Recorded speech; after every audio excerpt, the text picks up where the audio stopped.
Angelo Heddington and Elizabeth Rudavsky, two country kids in love. He seemed more fawning over her than anything. Their whirlwind romance is followed by a shotgun wedding. She seemed very happy, so that's great. But their union is built on layers of lies and escalating violence. The story was, I mean, it was extraordinary on so many levels, right? I'm thinking, this is a movie. I was never really exposed to how evil people could actually be.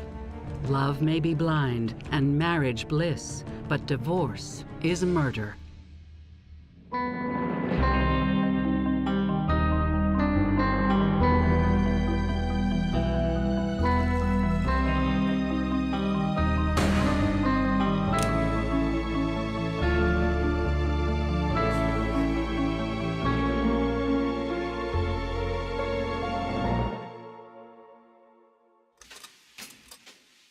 Glencoe, Ontario.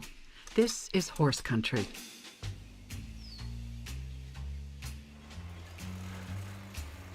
Elizabeth Rudavsky has always lived here and has always loved the country lifestyle. I'm a country bum, grew up on a farm. I loved going out and just taking care of the animals, and I helped doing hay. I had had a little 410 shotgun that was given to me by my dad. She liked to raise rabbits and just a little bit of everything. One time she had a pet pig, and she babied that little piggy, and it got big. More than anything else, Elizabeth loves to ride horses. I love the horses. They just seem to understand me. Glencoe is paradise for horse lovers, and as just about everyone will tell you, a tight-knit community. Kelly Dupont is a local horse boarder. Most people are related to each other. I did find that. And a lot of good people, though. In 2002, Elizabeth is 26. She works part-time selling dog licensing tags outside of Glencoe, a small Canadian farming village just north of Lake Erie. You just needed to go from farm to farm throughout the whole township, basically just have people buy dog licenses. The job is a good fit for easygoing Elizabeth. Oh, she trusted everybody. I don't pass judgment on people. Oh, everybody knows everybody for sure. Not too much gets away without everybody knowing what the next door neighbor's doing. Elizabeth lives with her boyfriend, Andy. They've been together 6 years. But unlike Elizabeth, Andy's not into horses. I would always ride by myself. I know it was very dangerous to ride by myself, but if you have nobody to go with you, you just go do it. Elizabeth is about to meet a stranger who shares her passion. Oh, there was rumors regarding a lone rider that was out riding. We didn't know who it was. Yeah, basically he came into town and rode into town and nobody knew him. Like, who's that guy? So That guy turns out to be Angelo Heddington. Elizabeth meets him when she pulls into a farm just outside town. Angelo has a job as a farmhand at Ryan Minima's farm. I think he was working for Minima, and then he got injured. Angelo doesn't have any cash to pay for his dog's license. He explains he fell off a fence and won't be able to work again until his leg recovers. Elizabeth agrees to collect the money from him later.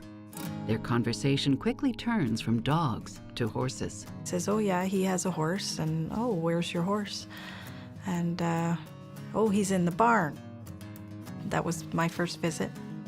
Relationship expert Stacy Kaiser and forensic psychologist Brian Russell see loneliness as a key part of this instant attraction. There's always something attractive about the mysterious stranger riding into town, and I think that's part of what happened with Elizabeth and Angelo. The connection on the horses, I think, is more than superficial. The fact that Angelo is injured makes him appear vulnerable. And it really plays to something in a young woman because she thinks maybe she can help him. A lot of women have a nurturing, motherly kind of instinct. And when somebody seems needy, injured, whether it's emotionally and or physically, it can sort of trigger that. I think the horse was probably the biggest thing, that she found someone, a man that likes horses and had a horse. Elizabeth's connection with Angelo grows stronger when she meets his horse, Excel. In meeting Excel for the first time, he was a very gentle horse. He had a very soft eye.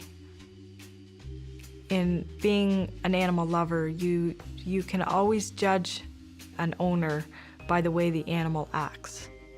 I took from that he showed that he cared so much about his animals that he would care about people just as much. Angelo tells Elizabeth how, as a teenager, he gave volunteer riding lessons to people with disabilities. She's thoroughly charmed. Talked a bit about my horse. He was a flea-bitten Appaloosa. They swap stories about learning to ride and the times they've been bucked. Every time I talked about my horse and I had a story about something that had happened to my horse, he would always give me a story, something relating. We had a lot of common issues, common adventures. Soon, they're calling each other Ange and Liz, and the conversation turns personal. He had said that he was married before, and he was just trying to move on, and I had told him that I had a boyfriend at the time, and Andy wasn't a horse lover. Elizabeth confesses to Angelo her relationship with Andy has reached a dead end. I think it's easy sometimes for people in long-term relationships who get unhappy or get bored for some reason to run into somebody else and feel a much stronger connection than they really should feel because the other person reflects precisely the thing that they're unhappy about in their current relationship. There is this really strong connection in and around horses, and that is something that is missing in her relationship with her current boyfriend. Over the next 3 months, Elizabeth and Angelo spend more and more time together. I showed him a couple of my spots just to go down and sit and look at the water, and well, that's the types of things I like to do. They went riding and did things, and she seemed very happy, so that's great. Angelo joins Elizabeth when she's out dog tagging. I had asked Andy many times to just come out with me, just dog tagging, and he would never do that for me. So it was really nice that Ange wanted to spend the time with me, and to me that meant a lot. The closer Elizabeth grows to Angelo, the further she drifts from Andy. I just needed a way to get out. In April, Elizabeth moves out of Andy's and into Angelo's. He had this great big house, and it was just him there that I was more than welcome to move in, and I was hoping this would be a good fresh start. Elizabeth even moves her horse, Owen, into the stable next to Angelo's horse. I jumped in. He seemed really nice and sweet. You know, he seemed more fawning over her than anything. Tom Rudavsky is accepting. She really didn't say anything to me.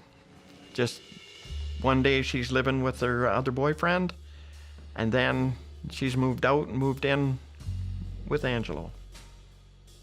I liked her other boyfriend, but it's not what I like.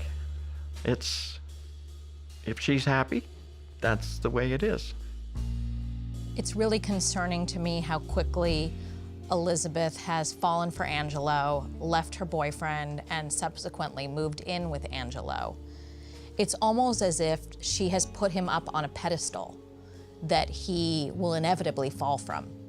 When one person sort of mirrors the other and has a reflective response for the things that the first person says, it can indicate the presence of a connection. When the relationship is healthy, That's what it does indicate. It can also indicate manipulation if some of the reflected responses aren't genuine. Oftentimes, a great way to lure a person in is to pretend that you have the same interests. When Elizabeth returns to her seasonal job as a cashier at a slaughterhouse, her boss, Alma, finds her happier than ever. And it doesn't take long before she meets Elizabeth's new beau. One day he would come in and say, well, I bought her earrings, and Elizabeth would be wearing her earrings. And the next day would come in, you know, like, I bought her a ring, and Elizabeth would have a ring on her finger. But not everyone is as keen on Angelo. Nelson Billier buys and sells horses and has had dealings with Angelo on his travels. Well, he'd stand there with his hands in his pocket like this and stand just like he was a macho guy. Very deep voice, full of BS. Nelson doesn't think much of the new couple either. She maybe had to be an idiot to be living with somebody like this. I don't spare the words, and that was just what went through my mind, thinking, what in hell is going on here? But for the most part, friends and family wish them all the best. I tease her about because she's a cute girl and she could do better, but then again, love is blind. But happiness is not in the cards for Angelo and Elizabeth. When they were first together, he was so nice to her. And then all of a sudden it was just like so nasty.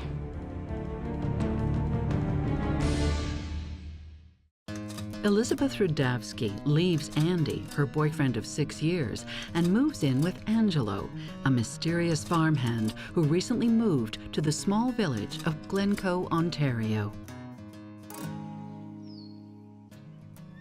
By April 2002, Angelo and Elizabeth are spending almost all their time together. But cracks in their relationship are starting to show.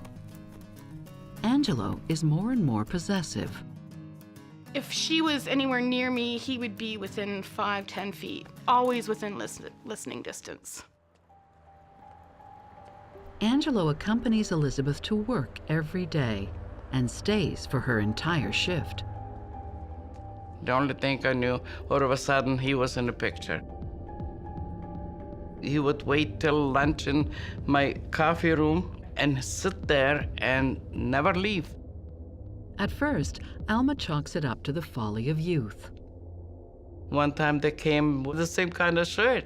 So I thought, well, that is kind of cute. They might really like each other, you know? But then she notices Elizabeth is losing weight. And when she compliments her about it, Angelo is the one who replies, saying he wants his girlfriend nice and thin. Reporter Jennifer O'Brien says that in spite of his baby face, Angelo's known as a tough guy. He was real gruff, kind of spoke from the stomach, would, do things like kind of, macho things, like spit while he was speaking to someone, and talk kind of crude, and he had his hands in his pockets all the time, and he was playing with himself. Angelo's behavior seems to be a little bit dichotomous because on the one side, Angelo seems to be really trying to project a lot of what we might call kind of rough masculinity. On the other side, Angelo seems to be trying to project a lot of sensitivity. And when people's behavior is dichotomous like that, it suggests to me as a psychologist that perhaps there's some chameleon-like phenomenon in play. There are really two sides to Angelo. And it's really common for women to be attracted to that. They want the bad boy on the outside who appears soft on the inside. When Elizabeth's dad, Tom Rudavsky, meets Angelo in person for the first time, he notices a change in his daughter's behavior. He sat on the couch, and he made Elizabeth sit there, straight up, knees together, and hands on her legs. And he said, "You sit straight." And right from that day on, I knew there was going to be a problem. I just sat there with my hands in my lap and looked pretty. He had come up with different ways to control me. I needed to act like a lady. I needed to dress like a lady. Okay, I was willing to do that for someone that showed me that they appreciated it. The girl who used to be more of a tomboy is now dressing in floral dresses. And I think that this is legitimately concerning. Something has changed in her. Somehow she's being influenced. Well, I think to the extent that Elizabeth is the one who seems to be making the changes and the sacrifices, it suggests that she is in the one down position. She's the one who has less power in the relationship. She's the one who's acquiescing to. Over time, people start to notice strange injuries on Elizabeth, and when questioned, there's always a plausible explanation. Liz came to the house one day and she had this big black eye, and I was questioning her about it, and she said, "Oh, it's the horse." I think the last time they showed up, I believe Elizabeth had a black eye. I know my wife asked her what had happened, and Elizabeth had told her that she ran into a trailer door. At work, Elizabeth's boss, Alma, finds Angelo's presence less charming and more menacing. I look at her hands, and she have a, all over her hands, blisters. To me, it looks like a burns. I said, "What happened over there?" And Angelo jumped in right away. Oh, she fell off the horse, and she landed in a poison ivy with both hands.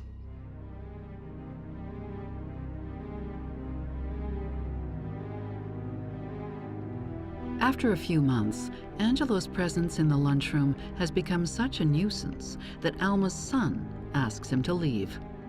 He said, "Angelo, I have you enough. Go out.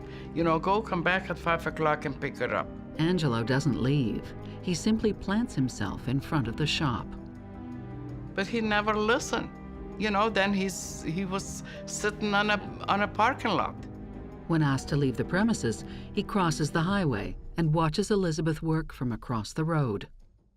Facing, that he can see everything through the window what is happening, and sit there until Elizabeth was done.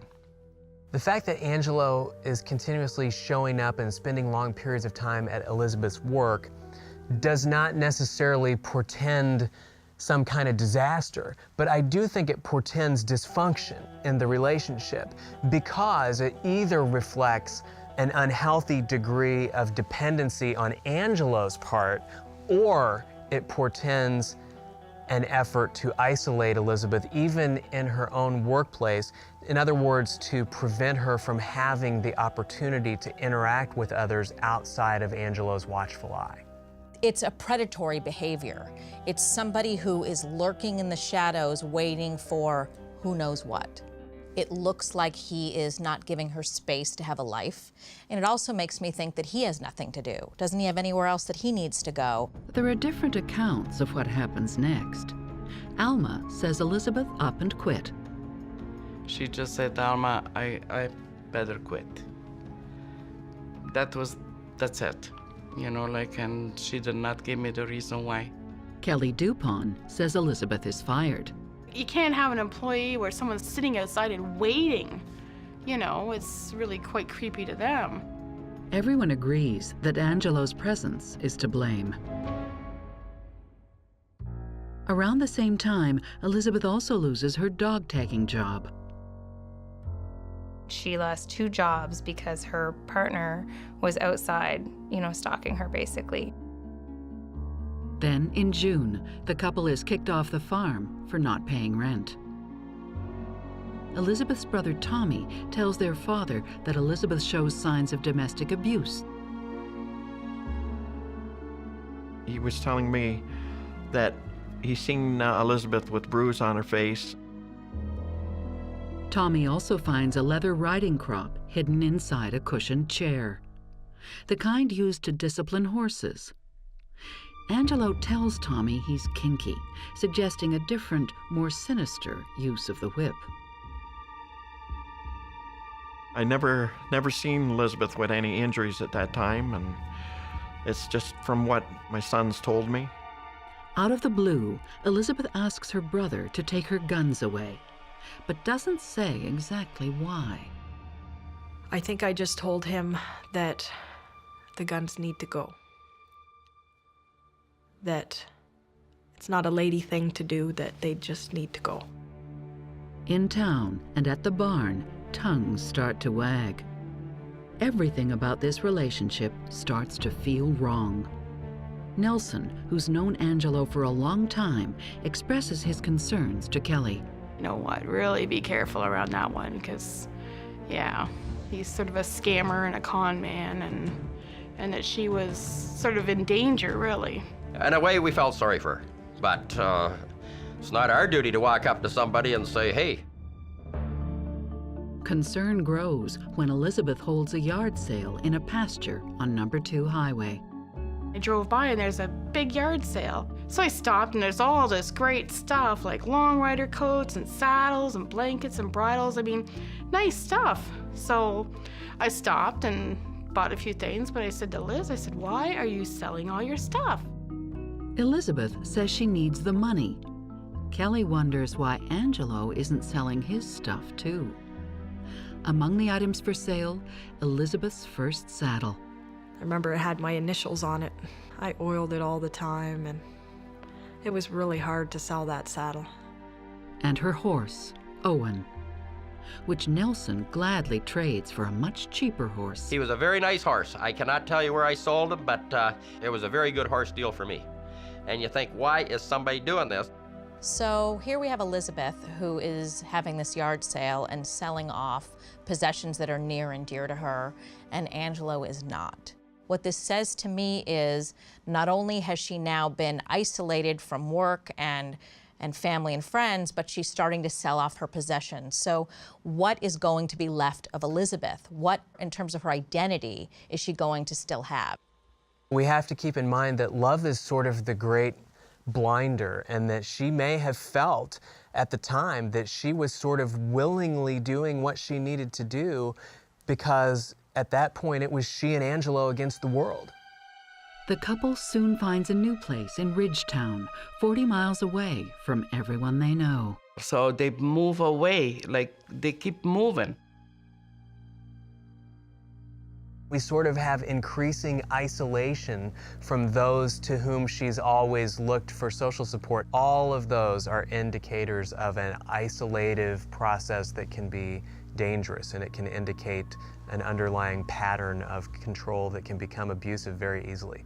I think that friends and family should be gravely concerned at this point. Everything that Elizabeth stood for, the way she dressed, her horse, they're all gone, and she's now dedicated her entire life to one person.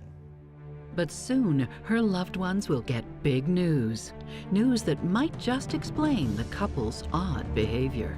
She was pretty excited about being pregnant.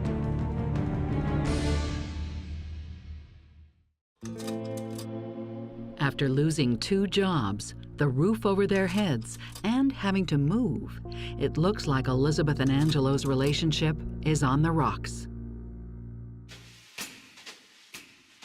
Then, seemingly out of nowhere, the couple, who have only known each other for 4 months, hosts a garden party at Elizabeth's mother's house in order to make an important announcement.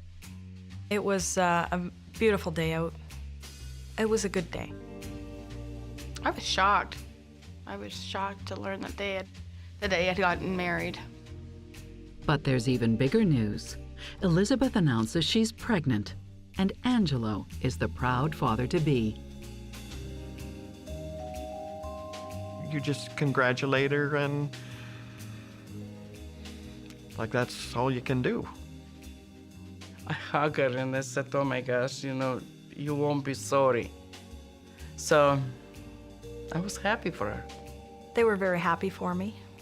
They, of course, wanted to know when I was due and if I had picked out any names, and they were all excited for me, and they talked about, well, that was so out of my character, considering I never wanted to have kids. But one thing outshines Elizabeth's smile at the party. I just laughed and thought, what a joke that is.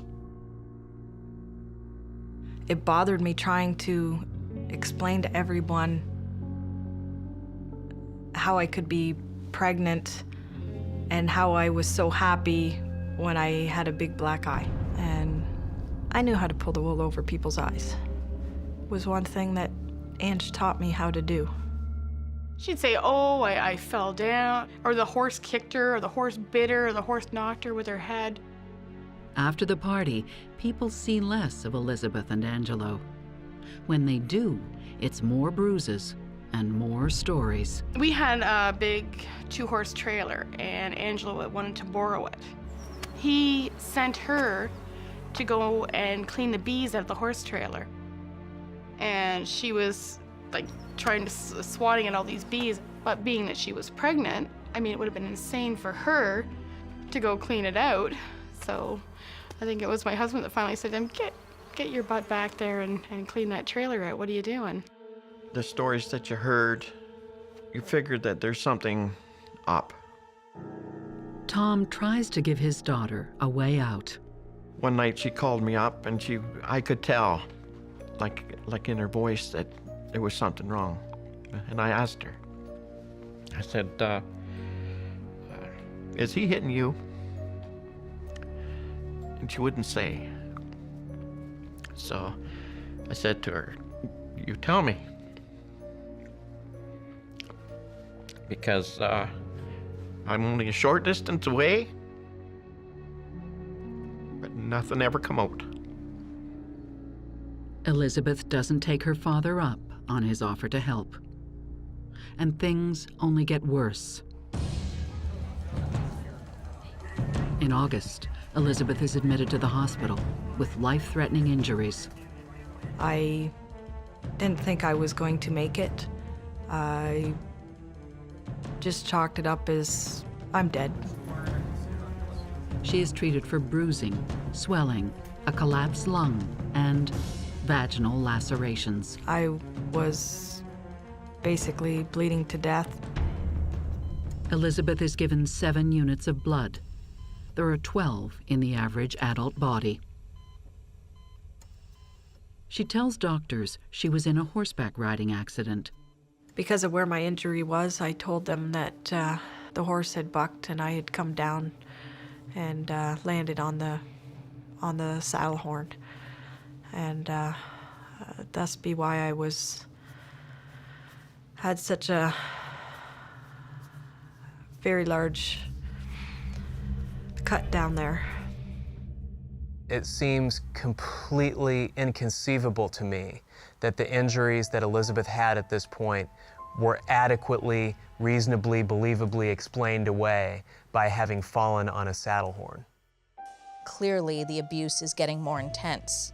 That said, even the best counselor or hospital professional, they can lead that horse to water, but they can't make her drink.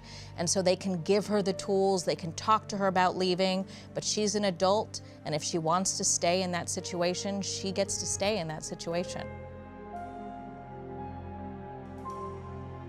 Ange would not leave my side when I was at the hospital. He wouldn't let the doctors or the nurses talk to me by myself. I kept telling the doctors that I wanted to go home. But back home, Elizabeth drops more bad news on her family. That she had a miscarriage and she had lost the baby. In September, less than 7 months into their relationship, Elizabeth and Angelo move again. This time to a house in Chatham, more than an hour's drive away. He definitely had her move down to Chatham to keep her away from family and friends, I think. When they moved to Chatham, I could not reach her anymore. I never really seen her much after that. Alma's nervous that Elizabeth isn't taking her calls. She phones Elizabeth's mother, Sandy Rudavsky. Well, her mother didn't say very much. She said, oh, I hardly see her. That was her answer. You know, like, they don't come around that often anymore. Like, I hope she's all right. Each step that we moved further and further away. I was slowly getting cut off from my family. In the process of moving further and further from home, it made it more and more difficult to see them, to be able just to take off and go for a visit. I don't think anybody knew how bad it really was. I think what we're seeing here is a classic pattern of progressive isolation. Escalating, isolating, very typical in situations like this. Elizabeth is saying that everything is fine, everything's great in their relationship, that she's afraid if she tells people what's really happening, that Angelo might hurt her more. There's a giant elephant in the room, and nobody is wanting to acknowledge that it's there. Then, on September 21st, Chatham police get an urgent call. There's been a stabbing at the couple's new address. Only this time, Angelo's in trouble. He was laying on the front step when the police arrived. Elizabeth tells police a burglar broke in. Angelo went to the door and was attacked.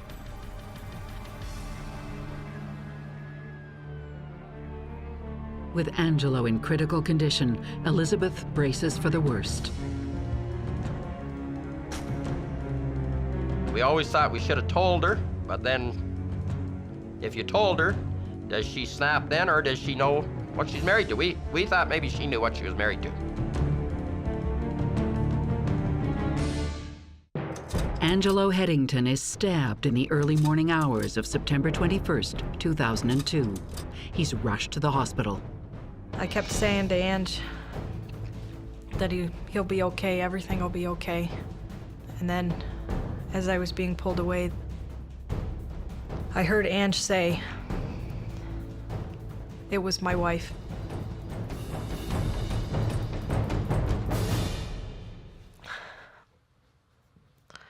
I had Ange's blood all over me. They wouldn't let me wash. Elizabeth is taken into custody for further interrogation. The next day, the police tell Elizabeth that her husband has just been pronounced dead. It had said that Ange had passed away.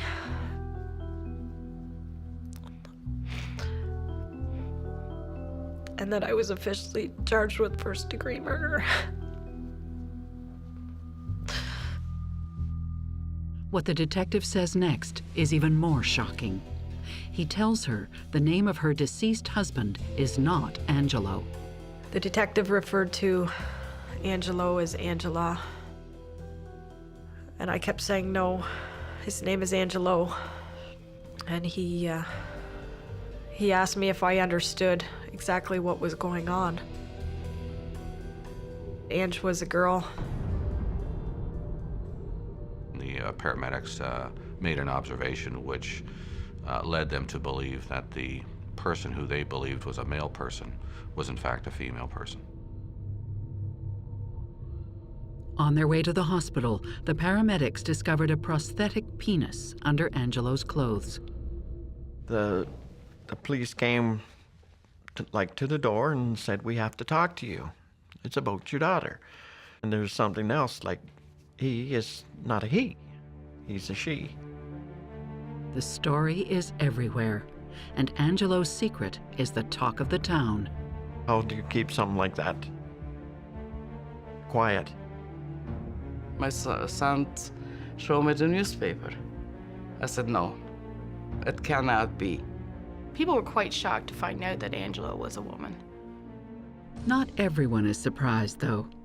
Horse dealer Nelson Billier says years before, he first knew Angelo as Angela. A bunch of us were sitting around drinking beer, and she wandered up. And you can imagine guys about half drunk, and this thing walks up and lets on to us it's a guy. She was dressed like a guy, she acted like a guy, but she had earrings on. And I said to her, "Why would you wear earrings like that to the Western Fair?" And she says, "I am a girl." Nelson had tried to tell people about Angelo, but nobody believed him. And I told Kelly, I said, "You realize those are two girls." I'm thinking, well, she's pregnant. There's no way. That's obviously a man. Police struggle to understand how Elizabeth could have had an intimate relationship without knowing Angelo's biological sex. Elizabeth tells them what Angelo told her. an ex-girlfriend got mad at him and burnt his genitals. And that's why he wasn't as a normal male. I never seen nothing. Things were dark.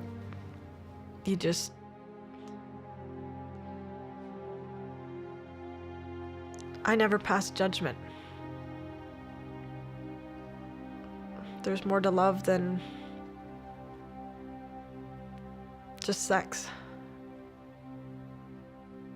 I thought I was in love.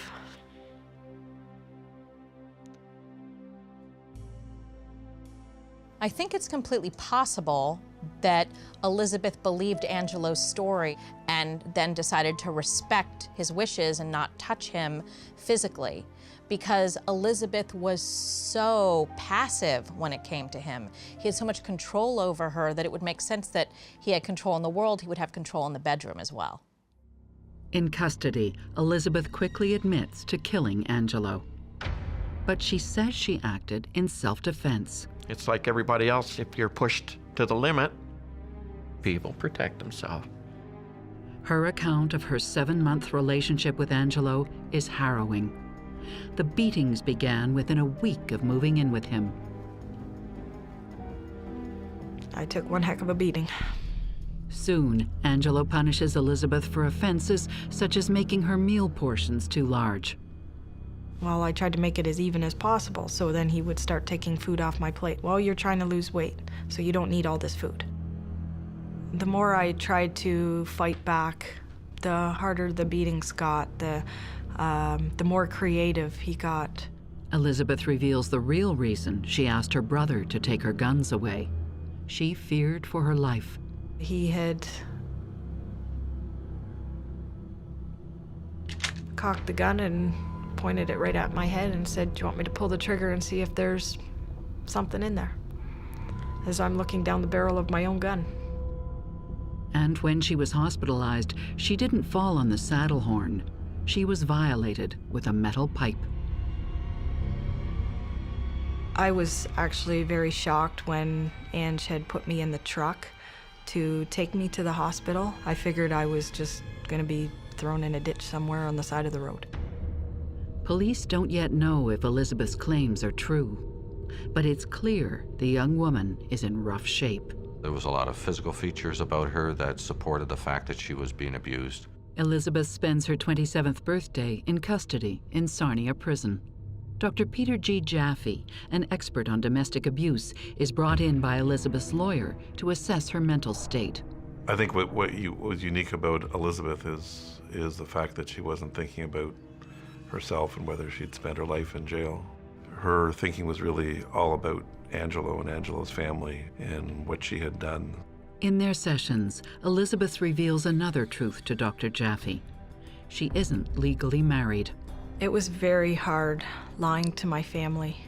That was the biggest thing that hurt so much, because I have always been a very honest person. She was never pregnant either. I knew right off the bat that it was a bad thing to lie and say I was pregnant, and it hurt me more than people realize. But I also tried to let them know that I was doing what I needed to do at that time. In the meantime, police learn Angelo has a dark history of violence. He stalked, beat, and starved at least 4 previous partners. There was physical assaults, there was threats of violence. In each case, there was a lot of dramatic weight loss by the partners. Actually, their stories are very similar to Elizabeth. Most abusers will have a series of victims in their lives. It's rarely one victim. I always wondered why some of these women hadn't decked her or picked up a baseball bat or something. The stories are difficult for Angelo's family to hear. Journalist Jennifer O'Brien interviews his mother, Marlene Heddington, at length. Marlene wanted people to know that Angelo wasn't always a monster and wasn't just evil to the core kind of thing. She was a tomboy, but a happy kid. Marlene said, you know, Angelo would be the first person to help you out of a ditch if you were stuck in a ditch. But according to Marlene Heddington, everything changed when Angela turned 14. She dropped out of school, found work as a farmhand, dressed as a guy, and answered only to Angelo. She started saying, I am a boy, and this is a man's world, and I'm a man, I'm not a girl, I don't want to be a girl. Could Angelo's behavior result from the traumatic experience of growing up as a trans person? He hates femaleness. He hates female bodies, that intense loathing of female bodies, which for me has to come out of that experience as a 14 or 15-year-old trans person in the environment that he's in. On the one hand, wanting Elizabeth to be more feminine and beating her up because she isn't. And on the other hand, doing everything he can to damage and scar her femaleness, her physical femaleness. Gender dysphoria does not entitle you to defraud another person, to be dishonest with another person, to basically use another person to help you resolve your issue. In a relationship, honesty is literally the foundation of success. And so the fact that he wasn't able to tell her the truth tells me that there may be other reasons and other things that weren't real about him. Angelo made references to Elizabeth about, a sister Angela that had been sexually assaulted and was struggling with,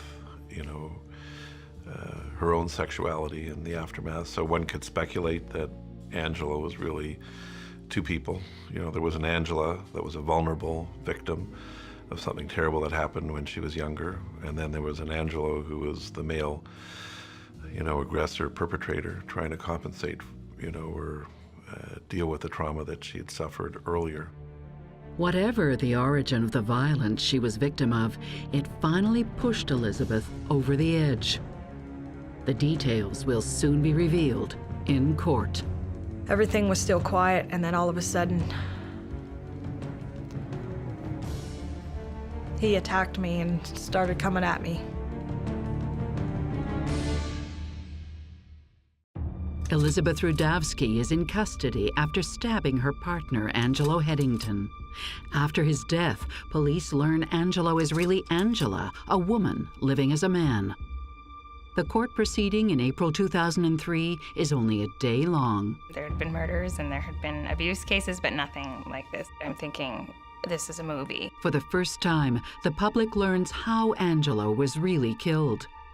It starts when Angelo threatens the life of Elizabeth's 8-year-old niece. We had a bit of an episode where he just argued with me, and we just argued back and forth. I was finally standing up for myself and telling him that I've had enough. I can't take this no more. I'm done. I just want out. He said that he would have my niece's head brought to me on a platter in the morning. And I was very confused on why he would harm a defenseless child in all this, that she had nothing to do with this. Just leave her alone. And he said no. He says to me, well, I think I'm gonna kill you and deal with your body in the morning. And then all of a sudden, he attacked me and started coming at me. Started grabbing me by the throat. I fought back. She manages, for the first time, to escape. But Angelo catches up before Elizabeth can break free. I don't remember doing any of this. It was like I was watching a movie.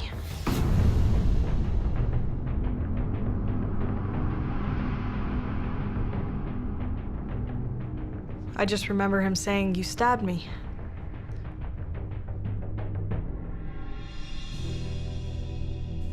Police say the evidence supports Elizabeth's version of events and her allegations of abuse.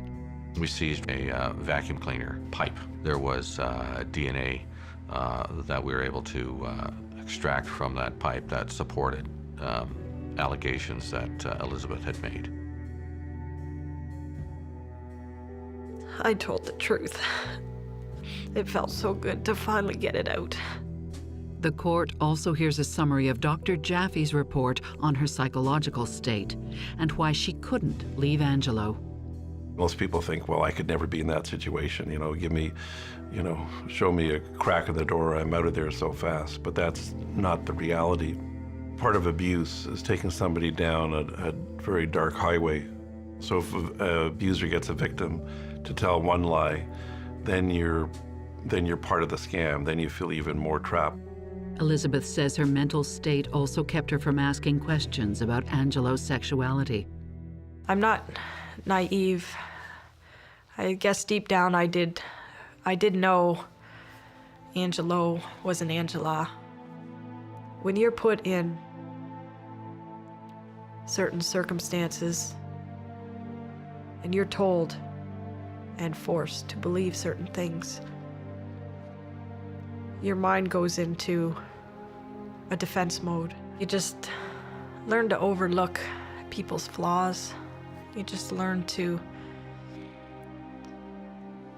take things in stride, go with the flow, don't ask questions.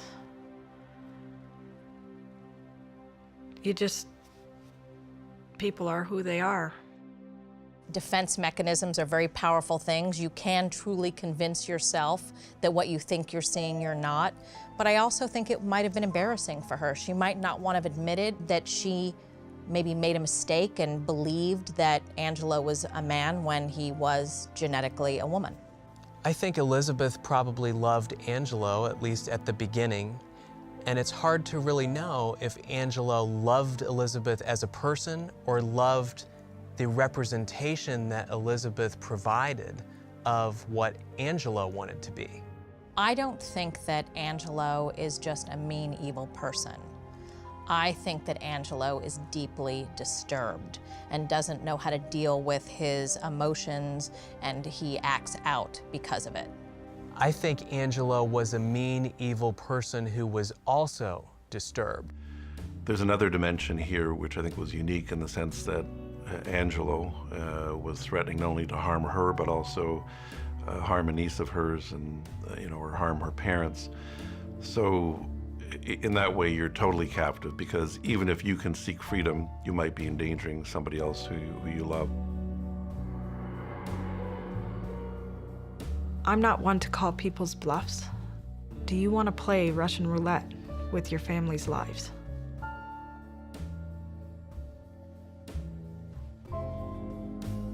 I didn't want to. I don't think it was wrong that Elizabeth stabbed him. At the time of the stabbing, Elizabeth feared for her life. I think Elizabeth is very lucky to be alive today. Who knows what Angelo might have done had she not killed him. The judge, Crown prosecutors, and police investigators agree Elizabeth Rudavsky acted in self-defense when she killed Angelo Heddington. The only difference between women who kill and women who don't is the severity of the abuse that somebody's facing. The more severe the abuse, the more sexual abuse, the more threats to somebody's life, the more likely somebody is to kill ultimately in self-defense. The murder charge against Elizabeth is dropped. Angelo's parents are said to support this decision. Angela had lost her life as a result of being stabbed, and she has family, and they were deeply affected by that. But we could not ignore the fact that this was a very abusive relationship. Marlene was quite emotional about it and very remorseful. She was remorseful, I think, over being unable to help her daughter, and also she was remorseful and regretful over not helping Elizabeth. She had said to me, she killed my daughter, but what other choice did she have? 10 years after these events, Elizabeth lives a normal life and has advice for other victims of domestic abuse. As much as you think you're alone, you're not. It takes you to step up and say something if you're in danger. I'm really glad that Elizabeth decided to tell her story, because I believe that she has been through a traumatic experience. And so it's my belief that her sharing what she went through is actually part of the process of getting better and not going through something like that again. Obviously, one of the messages from what Elizabeth went through, it's a message to friends, family, neighbors, even co-workers, that victims need people to keep asking questions, to be supportive. You know, I'm really feel bad about it that I did not see it coming with Elizabeth, what was going through. I think I just felt so guilty about not being able to help her. In 2007, Elizabeth gets married. Sadly, her husband Mike dies of a heart attack shortly after the birth of their son, Luke. Luke is part of Mike. That's what she's living for. She just lived for that little kid, you know? I don't know how she can be so strong. I always question, why did I make it through this? I believe it was for Mike and Luke. Don't get these tears wrong, I'm happy.